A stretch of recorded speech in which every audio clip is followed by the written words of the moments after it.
Scottie Scheffler's rise to the top is something that we haven't seen in a long time. While at it, he stepped on some toes, and a few other pro golfers aren't the biggest fans of him.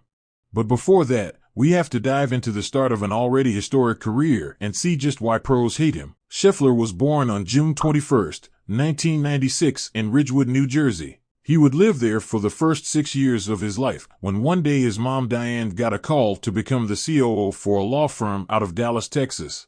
His mom would take the risk and accept the job offer, moving her and her family across the U.S. to Dallas. She often would work 7 days a week, so his father was very appreciative of his role as a stay-at-home dad. Scheffler's love for golf began at age 3 when his parents gave him a set of plastic clubs and balls.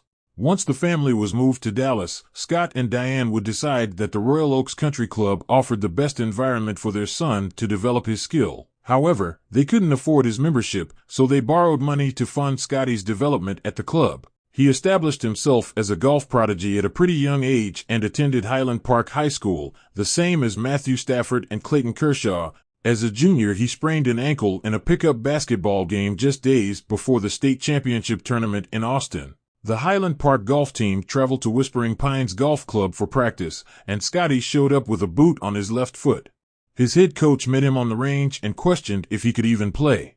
Scheffler would grab a 5-iron and address the ball, and his coach noticed he had his left foot splayed toward the target. With the circumstances given it was the only way he could swing, he flushed it down the range, and his coach turned to his assistant and said, "I've seen all I need to see. I'm good, are you?"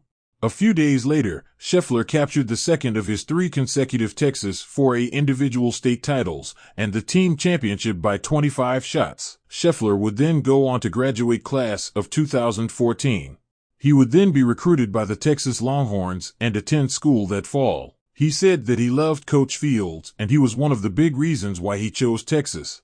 In his freshman year, he started off hot with 6 top 10 finishes, was a member of all of Texas winning teams, and medaled in back-to-back tournaments after winning the Western Intercollegiate followed by the Big 12 championship.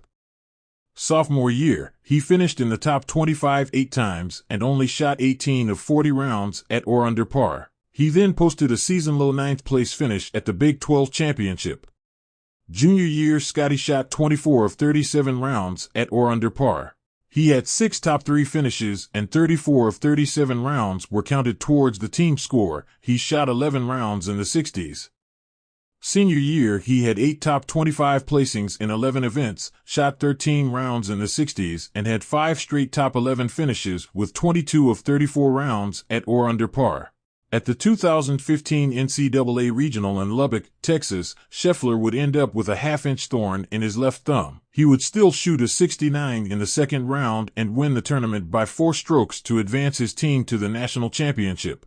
As a freshman who played in every tournament that season, he would find his coach and ask how to get a splinter out. His coach would give him a funny look and examine his thumb. After many attempts to remove the splinter, he would visit a doctor who told him it needed to be surgically removed. But there was a big problem. Scheffler still had a national championship. He would end up playing the entire tournament icing his thumb in between each shot. Scheffler tied for 33rd place and Texas finished for 3rd as a team, then got the splinter removed. Scottie Scheffler's first major appearance came at the 2016 U.S. Open, where he failed to make the cut. However, he did exceptionally well at the next year's tournament, becoming the low amateur after a top 27 finish. After graduating college, Scheffler soon turned pro. He went on to earn his Korn Ferry Tour card by qualifying school, and he led the Korn Ferry Finals, earning a fully exempt PGA Tour card for the 2020 season. He also won the Korn Ferry Tour Player of the Year award, capping off a sensational start to his professional career.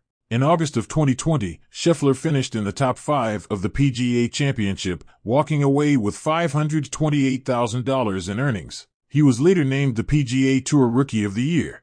In February 2022, Scheffler won his first ever event on the PGA Tour. He beat Patrick Cantlay in a playoff at the Waste Management Phoenix Open. Just weeks later, he would win the Arnold Palmer Invitational for his second PGA Tour win, and his third win came from the WGC Dell Technology Match Play. In March of 2022, Scheffler would move to world rank number 1 and just days later would secure his first major win.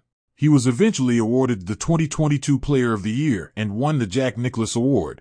Scheffler was the first player in PGA Tour history to win the Korn Ferry Tour Player of the Year, PGA Tour Rookie of the Year, and PGA Tour Player of the Year. On April 10, 2022, Scottie Scheffler won his first major trophy at the Augusta National. He beat fellow PGA Tour pro Rory McIlroy to win the prestigious green jacket. A couple of pro golfers weren't really pleased with Scottie's rise to the top, but nonetheless still praised his golf game. They couldn't believe how he could work with the club. From the tee to the green, he was unbeatable. They hated playing against him and were annoyed at another top contender getting in their way to the top and in this scenario getting past. Scottie is genuinely a nice and humble guy. Nobody really has anything bad to say about him personally. They just can't beat him, and that's why pro golfers hate playing against Scottie Scheffler.